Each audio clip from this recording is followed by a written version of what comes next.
Once upon a time, there was a family living far, far away in a city called Sydney. They owned a sulphur-crested cockatoo called Cocky. He was a very old bird and had been with the family all his life. Sadly for him, though, the family belonged to the exclusive brethren, who in around 1964 decided that pets were a distraction from the truth and they were all to be put down. The father mulled over this ministry for some time, but then realised that Cocky would have to go. Putting down such a loved member of the family was just one step too far, so instead they decided to set him free. He was a bird. He would fly away, wouldn't he? The family gathered around the cage for the opening ceremony, and Tommy the little boy solemnly opened the door. Cocky, however, simply stared at the opening all day in utter disbelief. Next morning, they found him sitting on top of the cage and he seemed torn between freedom and familiarity. The following day, when they went to have a look, it seemed he had finally made his decision and had flown away because they could not find him. But when children explored further, they found him a few meters away from his cage, cold, dishevelled, forlorn, and sadly dead. Tommy, now an adult, still feels the guilt, and he wrote recently, "Years after I left the Brethren, I realised that many who find an escape from the cage find it hard to enjoy their freedom, and for some, the potency of freedom can be fatal." Today I'm going to tell you the story about another young man called David. He left the exclusive brethren too and found his freedom last year. I find him a resilient, empathic, clever and resolute young man. Most of you would describe him as well-adjusted, I think. By exploring his difficult endings and the difficult beginnings, I hope to promote some discussion on how we as therapists can help people raised in cults and leave. David is now in his early 30s, and he was born and raised in the Brethren in a small town in England. He comes from a large family, but he's the only one who's left. And he first contacted me a few years ago, and I felt very privileged actually to have been able to watch and listen as he slowly moved towards the open door through which he finally walked last summer. Just before he left, he began to write a blog to record his thoughts and feelings, which he has continued writing since. And I'm using this blog today. Most of the quotes are taken from it, with his permission, of course. When I wrote this paper, I became aware that I was selecting out and categorising quotes from his blog, and that made me feel a little bit uncomfortable. It was almost as if by doing so I was disintegrating a very precious thing. Well, most of you know that I too was raised in this same high demand group and left many years ago. Just very briefly, something about the Brethren. They emerged in the 1820s, and over the last, it's now nearly 2 centuries, they've evolved with doctrines and lifestyles constantly changing. Like many high demand groups, they practiced separation. And on their website they state this. They used to state this, I should say, because it's not there now. The exclusive brethren practice separation from evil, recognizing this as God's principle of unity. They shun the conduits of evil communications, such as television, the radio, and the internet. Well, that has changed because now they can use the internet and do. But this is their charter, this particular verse in 2 Timothy 2. The Lord knows those that are his, and let everyone who names the name of the Lord withdraw from iniquity. Now, it's this doctrine of separation from evil and the interpretation of it that former members say has led to many difficulties and many schisms. David, of course, describes the Brethren lifestyle in his blog. The lifestyle is restricted to the point of absurdity without the consistency of other hyper-conservative sects. There's a lot of pressure in numbers of ways, mostly a variety of requirements to conform. And not least, it gets more tiring than you'd think, giving the impression that you believe every single dull yet specific pronouncement. His blog is actually a remarkable piece of reflective writing. He contemplates and reflects on the teachings of the Brethren and his place with respect to them. It's almost as though that there's a list that he's got to go to, that he has to cognitively process until he gets through it, until he lets go. Here are some of the things that he explores and reflects on. Quite a wide-ranging list here.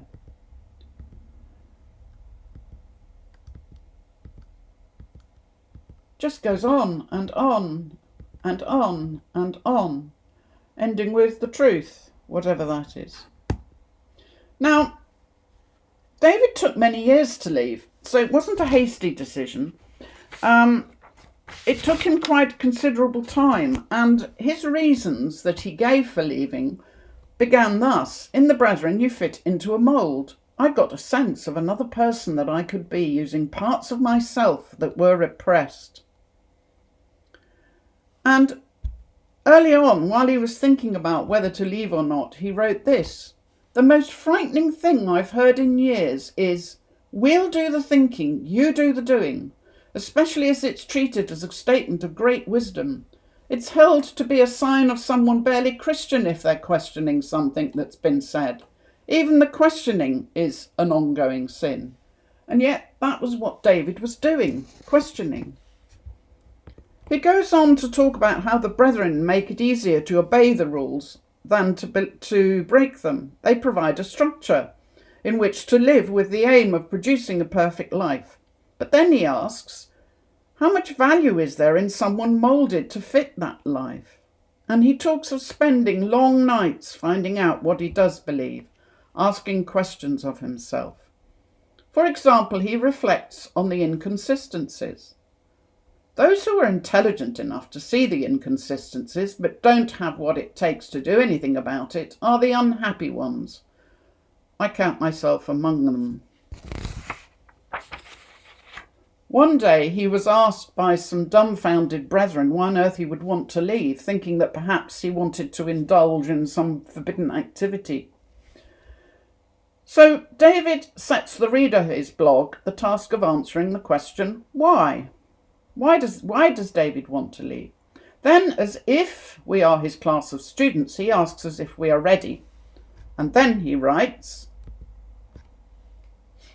"Those who said to gain congruence between my internal and external lives," you can award yourself 2 points, and then you can take one of them away for expressing the thought so pompously. But you're right in large part. Humans are not made to accept ideas and reality clashing all the time, and will get stressed. A couple of days later, he picks up on integrity. "I'm assured with great positivity that if only I could accept things as they are, I'd find I was happy immediately. I'm sure that's true, but it's hard to explain why I'm uncomfortable with modifying my mind to the extent that acceptance becomes possible." One of his main reasons for moving on from the Brethren was that it was the only way to open up relationships and settle down. "I decided years ago that marriage within the Brethren group was not an option. It's not fair to take that step without being prepared to commit to the way of life for good, for the sake of the family you are setting up." There's a high price to pay for freedom, as Cocky found. And in his blog, David refers many times to the difficulties he faced.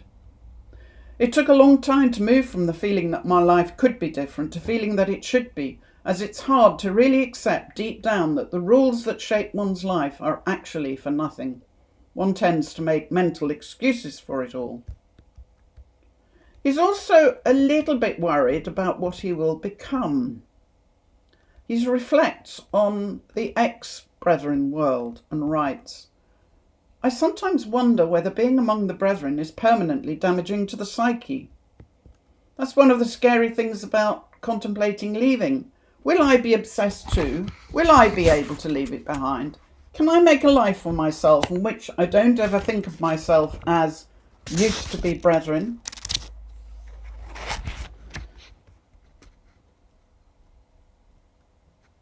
So he finds it worrying that many who have left are a bit obsessed and have an us and them attitude that seems to be ingrained. Also, while he's contemplating leaving, he thinks about the loss of family and friends. I would and probably will miss many friends after leaving, and that's without considering the agony of breaking up a family.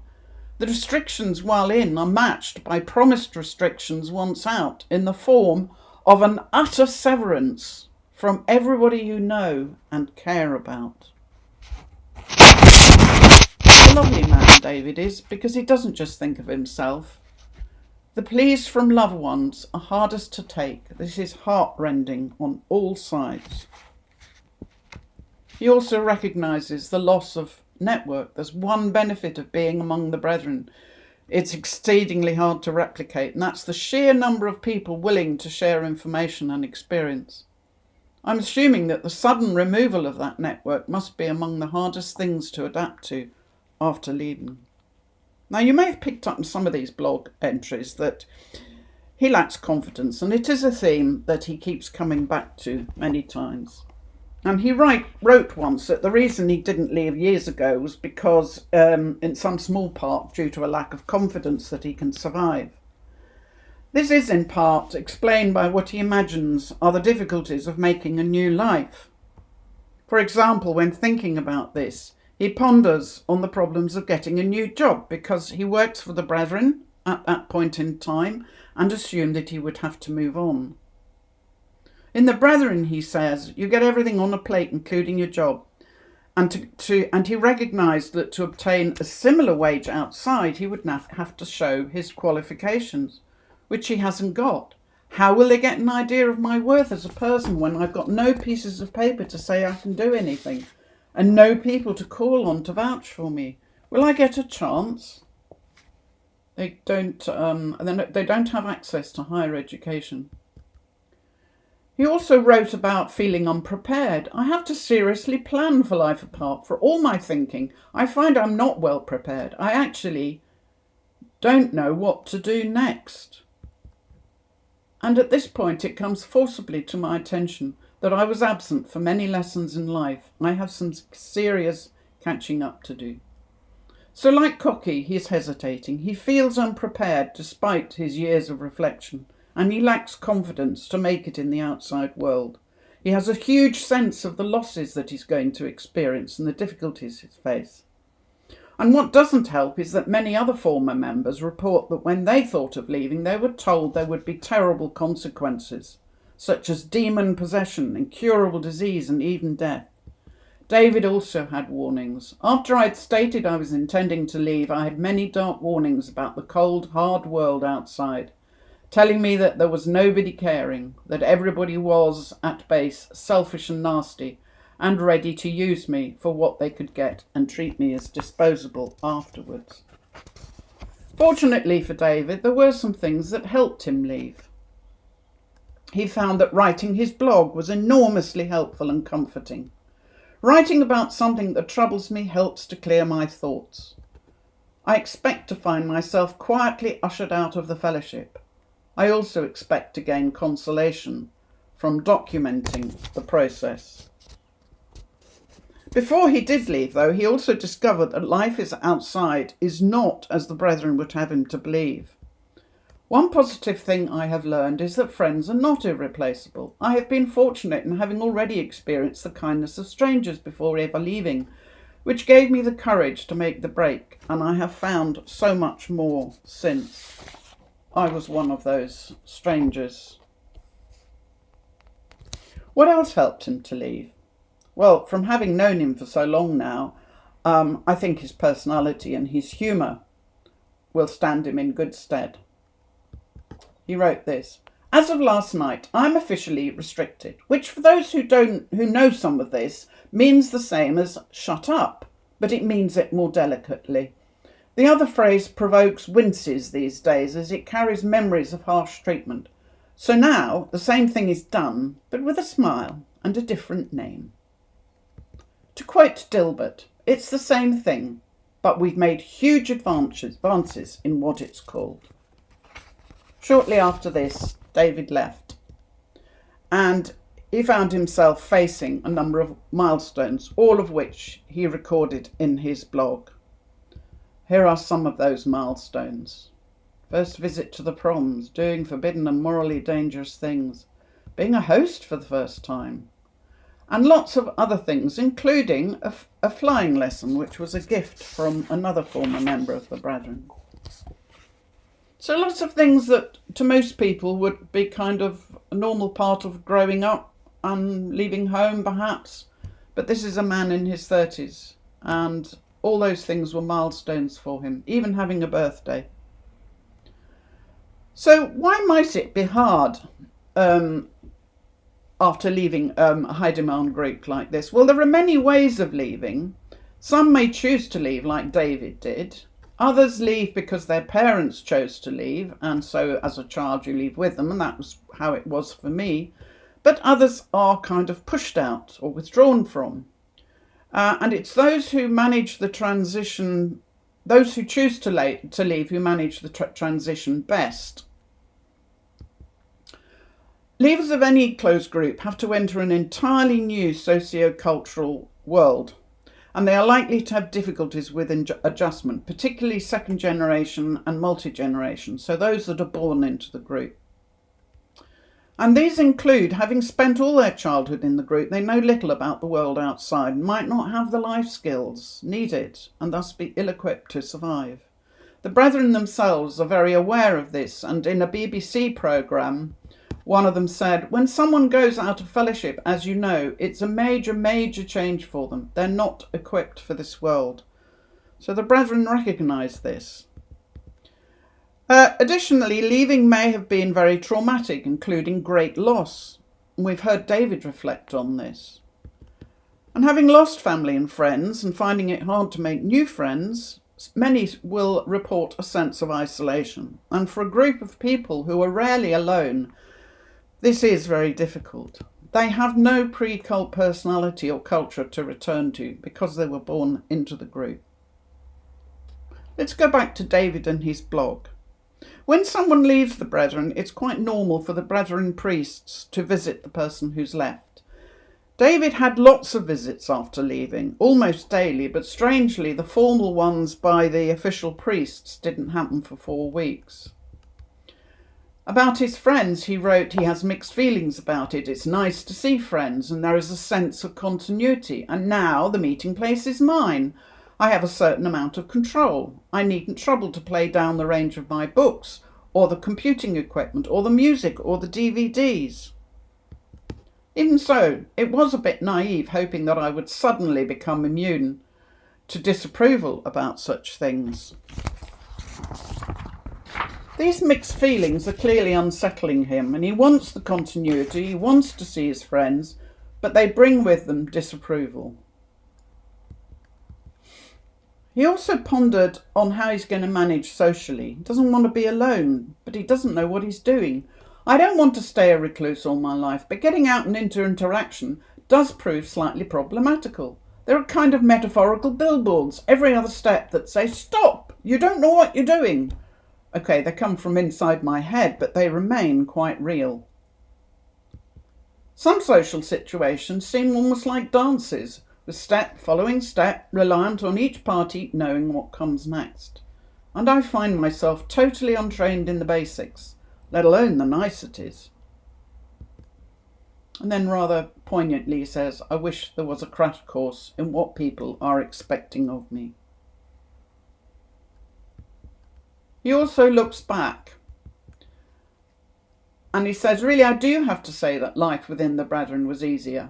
If you swallow the notion that their way is best, then it's a great weight of responsibility off your shoulders, not having to decide things for yourself anymore. Moments of weakness, I defy anyone not to find that attractive, particularly combined with constant affirmation from a large and supportive social group. Rather poignantly, he talks about his family. A day without a hug in my parents' home was rare, even though I often had the impression we were unusual in that respect. We were a close family, and I imagine they still are. Notice that last sentence, he said. We followed by they. It's been 3 months now, and that doesn't get any easier. Some of the family I know find the situation so painful that I'm not sure whether seeing me in my changed position would make it better or worse. Throughout all of this, he made it clear in his blog that he experiences very mixed emotions: guilt, feeling bad, feeling good, sadness, happiness, a real muddle of positive and negative thoughts. What helped? I hadn't bargained on calls from friends. I have spoken to 4 by phone since coming home from work, and none of them are brethren. It's quite heartwarming. Nobody could call me outgoing, and I had anticipated some emotional stress replacing a long-standing circle of friends. So he's surprised. His fears are not realised. And you remember his worries about the ex-brethren, that they're obsessed. Here too his fears were not realised. It's not about bad-mouthing where we've come from. It's about the relief of people knowing what the little references mean, not having to explain, just being ourselves without being wary of being different. He has this ability to, what he calls, mentally recycle things. The real crux of the issue, though, is that we need the dark times to show up the light. Without struggles and sorrows, how can we appreciate the good in life? I can look back on various proverbial dark nights of the soil, and they both give me strength to get through the tough things of the present and set the happy aspects in sharp relief. Dealing with the rules of society. So far, my prime principles are openness and watchfulness. If I don't know what someone means, I ask. If I suspect something is unexpected but I don't know what it is, I ask. If I don't know the answer to a query, I say so. But then for all I know, this could become annoying as well. One thing is for sure, if I stay home for fear of being different, I'll never get anywhere. David's a very creative person, so this helped him too. Photography is something I do when things are going well, as it's more of a process of capturing slices of reality than pure creation. But in times of problems, there are other ways of releasing what's inside. I write prose, as anyone reading this can see, and have been known to dabble in poetry, and then there's painting. With regards to the photography, the picture that's behind these slides is one taken by David himself. I rather think this young man's not going to end up like Cocky, the poor cockatoo. The blog continued to help him. I hoped documenting things that had been swirling around my head for so long would begin to change the reality around me. It succeeded beyond my wildest dreams. Text in black and white has a power that spoken words don't, especially in a diffident and quiet voice such as mine. He's right about that, very quiet voice. Blogging has changed my life. Sounds like a hyperbole, but it's the literal truth. Useful things, these blogs. Nearing the end of the beginning? This writing has always been a cathartic activity, with posts forming themselves out of concerns and thoughts that would otherwise keep rushing around my brain with no exit. It has also been emotional and solitary, as it has been a journey that to a large extent had to be travelled alone. Now, to my surprise, I find there are good people in the world, people who can be true friends, who can have a call on my time and a tug at my thoughts, and can be a fulfilment in themselves. I shouldn't be surprised, and on a surface level I'm not, but somewhere deep down I did think I was solitary, and that I would always feel a little outside the happy enjoyment that others seem to get together. It isn't so. I have a strange background. I have believed odd things. My life has been spent in a peculiar way, but here I am, and all that has shaped me. If I wish it hadn't happened, not only am I wishing myself away, but I'm losing the opportunity to learn from it all. Reality is precious. It's not pleasant in every aspect, but I wouldn't settle for protection from the unpleasantness at the price of delusion. There's no moral and no happily ever after, because it's an unfinished story. Who knows what happens next.